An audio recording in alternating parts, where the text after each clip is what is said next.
for Chapter 2 and probably Chapter 3 of Deadly Amish Reunion.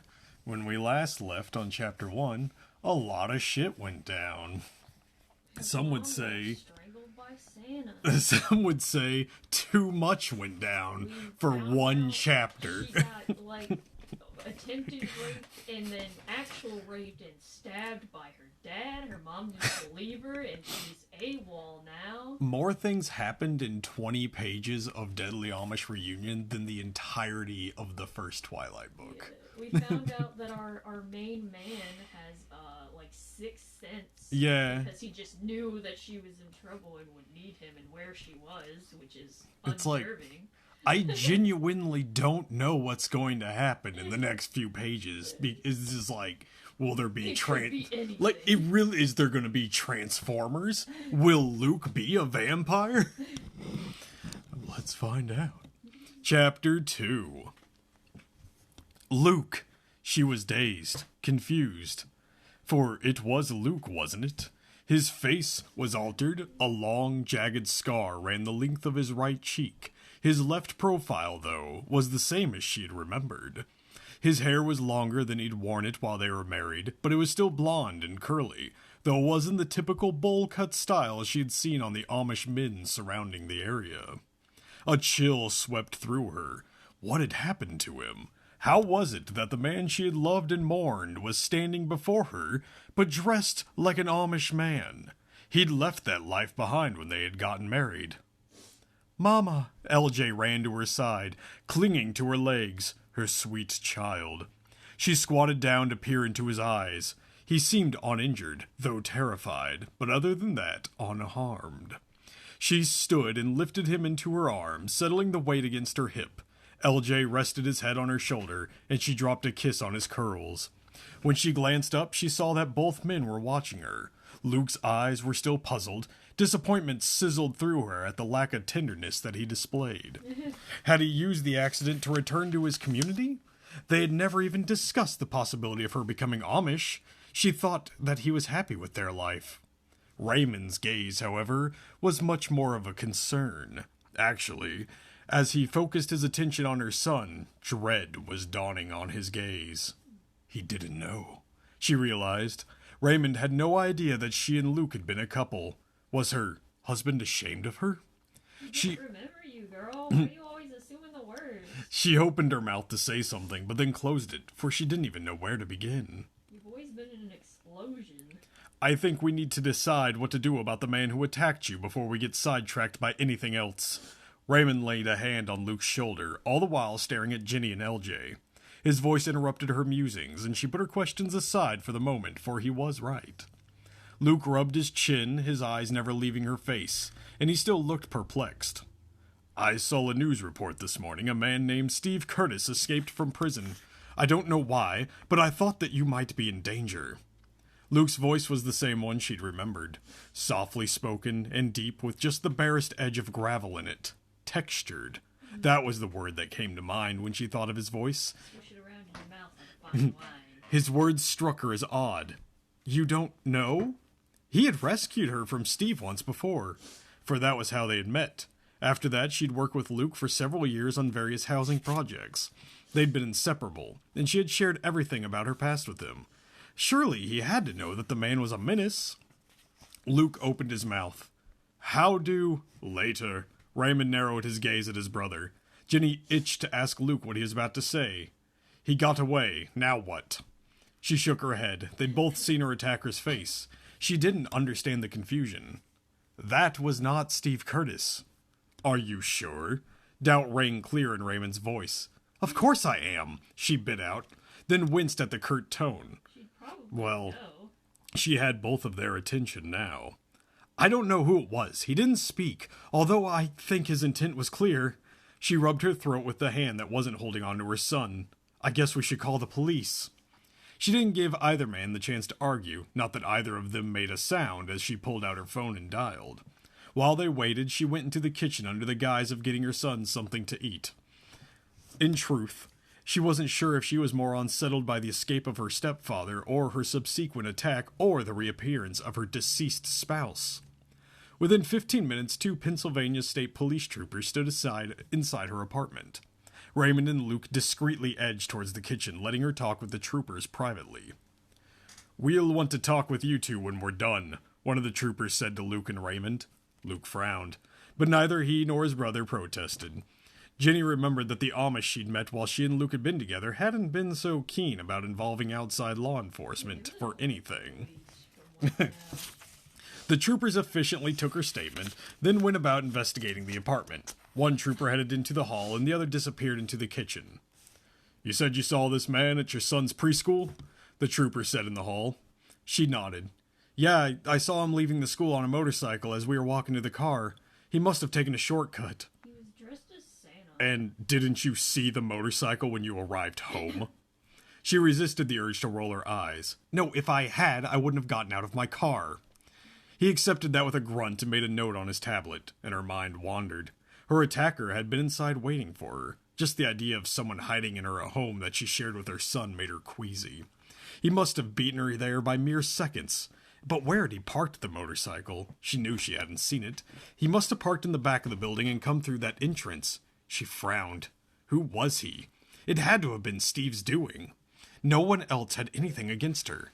Steve, however, had gone to prison not once, but twice, both times because of her. I feel like that's a very confident thing to say. That Yeah. you don't have any enemies. You don't know what you've done to piss someone off. The second time, she was sure he'd be there until he died. How had he even escaped prison? And almost just as important, who was helping him? What if Steve came next to finish up his lackey's failed attempt? The questions continued to whirl through her brain like a vortex, making her dizzy. Suddenly, the haven she lived in seemed like a cage. They couldn't stay here. But where could they go? A longing for her brother welled up inside her. Aiden would know what to do.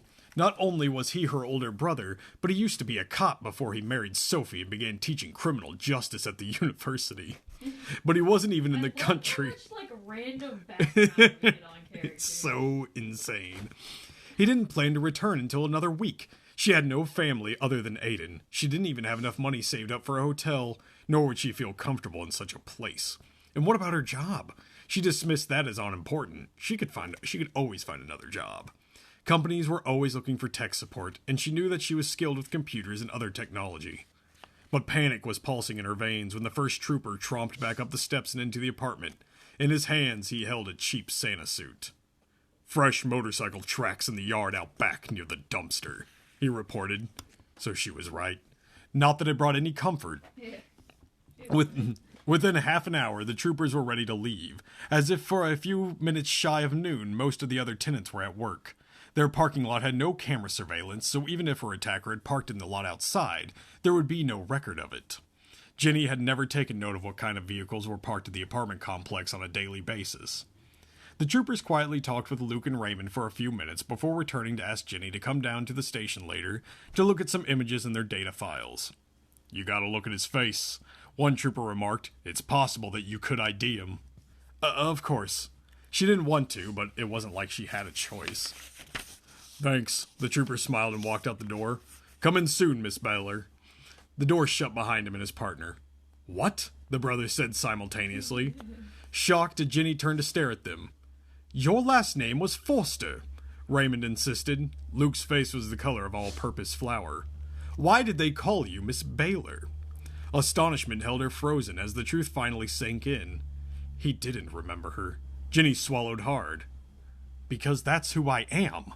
She narrowed her eyes at him, the look in disbelief, the shock as he swayed on his feet before catching himself. "We were married 6 years ago. This is your son. I am your wife." His wife? He had a wife? And a son. His shattered heart started beating like a freight train. Was that sweet little boy with the blonde hair and blue eyes truly his flesh and blood? But why would this woman lie? This woman that seemed so familiar, yet not. It seemed incredible that he could have forgotten this lovely woman with her dark brown hair hanging in a ponytail partway down her back. Her eyes were dark brown with glimmers of gold in them. There was such an air of fragility about her, but he could also sense that she had a solid core of strength. I was in an accident. I have no memories of my life from 17 until I was 22. He forced the words out of his tight throat. How did someone forget that they have a wife? How old is your son? He winced at her frown, for he could not say our son. It just wasn't real to him. Not yet. Here, Raymond interrupted. Let me take him, ya? We will go into the other room while you two talk. The child wasn't keen on the idea of leaving his mother at first, but Raymond managed to coax him out of her arms. As soon as Luke was alone with Ginny, he moved over to sit on the couch. She joined him but sat perched on the edge, ready to take flight at a moment's notice. Had they had a good marriage? At least he knew why she seemed so familiar to him, even though he was missing a chunk of his memories. To get back to your question about our son, he didn't miss the emphasis on the word our. He's 4. I just found out that I was pregnant when they told me you were dead. I was devastated. Her lovely brown eyes glistened with tears. The baby was all I had left. LJ is my whole world. LJ? Luke Jr., she shook her head. I was told you were killed in an explosion at the plant you worked at. I buried an empty casket because there was no body. God, if only I had known you were still alive.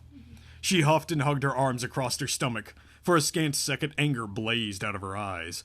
Then her lovely face changed. It became sad. He felt that sadness all the way to his bones.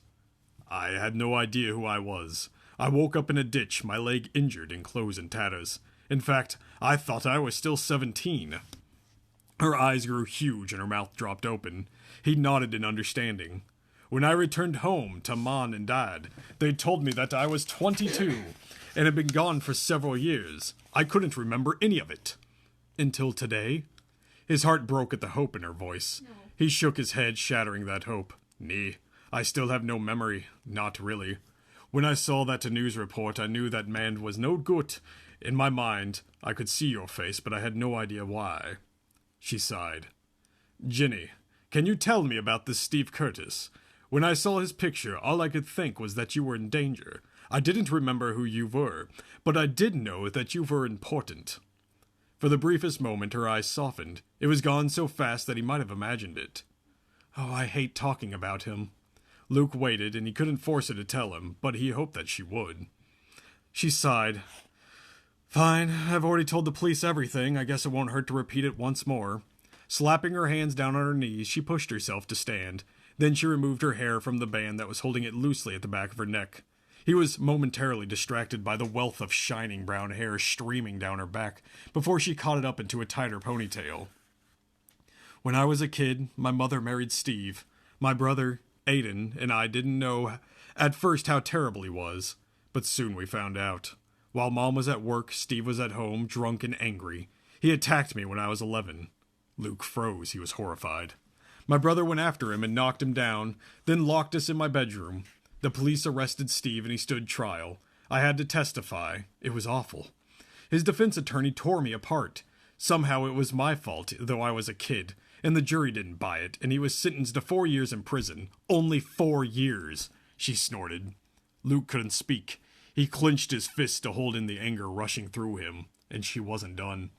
My brother and I thought we were free, but we weren't.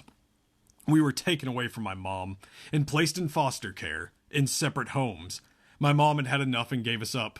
I blamed Aiden for years for not protecting me, for leaving me. But he was only 15. When he aged out of foster care system, he came to find me, but I wanted nothing to do with him. We didn't actually reconcile until almost 5 years ago. Rough, dude. That's a lot to put on your fucking brother. Who did try to help. What about your mom? She shrugged. I never saw her again. And Steve, he was released 4 years later? Yeah. Her voice crackled as though her throat were suddenly dry, and she cleared it. Actually, it was less than 4 years, and he came after me to pay me back for costing him everything. I was only 15, and you were on your Rumspringa. I was walking back to my current foster home after school, and suddenly he was there with a knife. She rubbed her shoulder. You heard me scream and rushed to my rescue. He assaulted me, but you were there in time to save my life. She had to be strong to survive the blows life had dealt her, and she'd still be able to love and nurture a child, and apparently she'd once loved Luke too. Now he understood the strength that he sensed about her. He swallowed. He could clearly see this scene in his mind, the stabbing knife, the blood on her shoulder, and he knew the knife wound hadn't been the worst part of the attack, and his heart ached. When I was released from the hospital, she went on, my foster parents decided that it was too dangerous to bring me back into their home. He blinked. But you hadn't done anything wrong. I had someone coming after me. Even though Steve would go to jail, they didn't want me. I ended up in a new foster home, close to your uncle's house. You worked on housing projects with us, building homes, didn't you? She smiled, just the smallest lift of the corners of her mouth. She found herself wanting to see a full smile from her. I did. I was relegated to the painting. Your uncle said I was a hopeless with a hammer. Kept dropping all the nails. Luke wanted to find out more. There were so many questions that weren't answered. Do you... She stopped. He waited, frustrated when she didn't continue. Do I what? She grabbed a hank of hair lying over the right... a hank of hair lying over her right shoulder and began to twist it around her fingers. He remembered that gesture.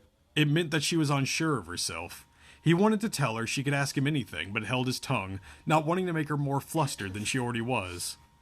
I was just wondering. I know you lost some memories. More like 5 years' worth of memories. His gaze zeroed in on the pictures on the wall. Pictures of LJ as a baby until now. His son's entire life. He nodded for her to continue. Well, do you still have nightmares about fires? His mouth dropped open. He closed it. His teeth clicked, swiping his hand from across his top lift. He wiped away the sweat that had formed at the mere thought of being trapped inside a blazing building. Yeah, I do. Did I tell you about fires? She nodded. Not everything. You were kind of closed-mouthed about it. But I know that you were in a fire when you were 14 and one of your cousins had passed away. And then an explosion? Dude, this guy. His cousin had died because Luke had failed to pull him out of the inferno. It wasn't something he was willing to talk about. Maybe one day, but not yet. Especially not with a woman who was a virtual stranger to him, no matter how they might have been connected. Raymond exited the kitchen with LJ. LJ's face had a smear of jelly in the corner of his mouth. He said he was hungry, so I made him a peanut butter and jelly sandwich. That's fine, Jenny said. I know you guys have a lot to talk about, but are you going to go to the police station soon? I suppose I should go now. I'm coming with you, Luke blurted out. When they both stared at him, he grew irritated. What? What do I tell the driver? Raymond demanded. Or more so, what do I tell Mom and Dad? Luke stared at his brother. Why was any of that important? He just found out he had a wife and a child. It seemed obvious that everything else would be a lower priority right now. He cut his eyes to Ginny. She hadn't responded. He tilted his head to the side and lifted his eyebrows at her. A silent question. Nothing, Ginny mumbled. He was disappointed. Her voice gave no indication of how she felt about him now. Not that he had any idea what his own feelings were. They were a jumbled mess. However, the truth was that he had a wife and a son. Even if he didn't know them, he wasn't leaving her alone again. Mama, LJ said, tugging at Ginny's jeans. Yes, Pumpkin. Who is that? LJ pointed a timid finger at Luke. There was a pause. That, LJ, is your daddy. I have a dad? LJ beamed a wide grin across his room at Luke. Luke blinked as his vision blurred. Nay, he was not leaving. Not now. And that's the end of chapter 2. I'm going to take a slight pause, and we might come back to chapter 3.